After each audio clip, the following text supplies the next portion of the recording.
Okay, so what did you guys think? That was Factory Records in Dover, New Jersey. It's always a fun place to go. I love going there on Saturday nights. It's usually pretty empty and I can get around easy.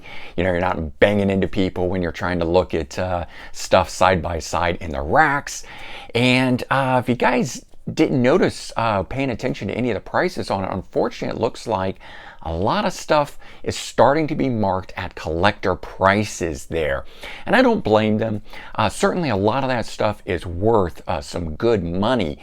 But I sort of miss the days where going into the record store meant you could really find some hidden gems for not too much money and feel like you made a score. Unfortunately now, it seems like more and more when I go into these record stores, the stuff is being priced at the true value of it, and you're not able to make that good score like you once did.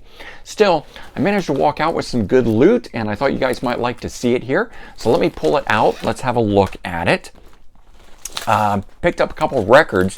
These were my inexpensive finds of the night. Earthquake 8.5. This one here, don't know too much about it. I'm gonna check it out more now that I'm home and I can really listen to this thing. I just sampled a bit online, and as I understand, I think they're a band from the 70s. Sounded pretty good to me, so I decided to give it a try. This one here I was actually looking for on CD recently. Didn't know what this was until after doing a little more homework.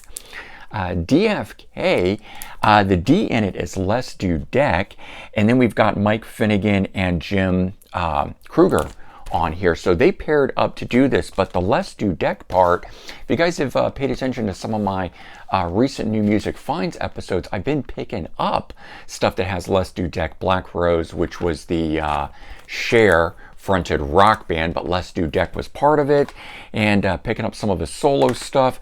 So I've just really been enjoying it, and then I found out he had something else out that I didn't know about, because it doesn't immediately call out Les Dudek, but found that. So $5.95 on that one, and same thing on the Earthquake. So I did pick up 2 LPs, and I also got 4 CDs, and these are 2 CDs here that I never thought I would have in my collection, but in recent weeks I have decided to give this guy a real shot, and I am so glad that I did. It's Richard Marx. Turns out this stuff is absolutely fantastic, but back in the day I absolutely could not stand him, and I don't know why. I think I was just stuck on a heavy metal kick at the time. I was coming up in the late 80s, early 90s, listening to bands like Poison and Motley Crue and Judas Priest. And so Richard Marx just was not my cup of tea, but I will say a lot of it was the singles that I was hearing, the big #1 hits that were the ballads that didn't do it for me at the time. Now I actually like it. And I'd found out that recently, picking up a couple other things that he had done, that he has really great backing musicians like Steve Lukather from Toto on here. And the stuff that's on this is no different than listening to Chicago or Journey or Toto or any of that stuff, which I do like. And I'm just finding out that just took me a while to give him a chance, but I'm really glad that I did. Both of these are out of print, and I've actually had a hard time finding them used anywhere. Got them both for $4.95, so I did okay on those. So those 4 items there, I did pretty well on. It's these next 2 that really got me.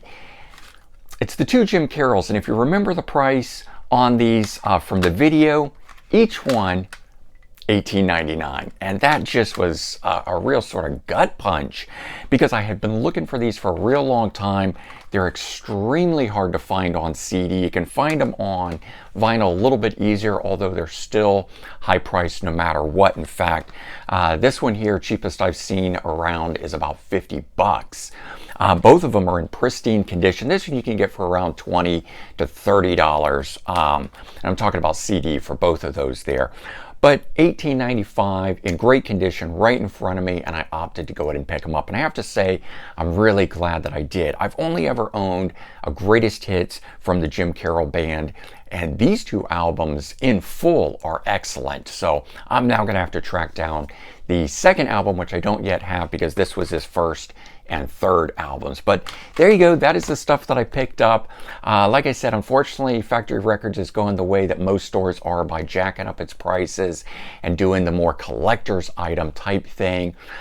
So I don't know how often I'm going to be returning there, but it is always a great time, and there's so much good stuff to be found. You saw that the store just had tons and tons of stuff within it, so certainly make a trip out there, see what you think, and maybe you too can find some hidden gems.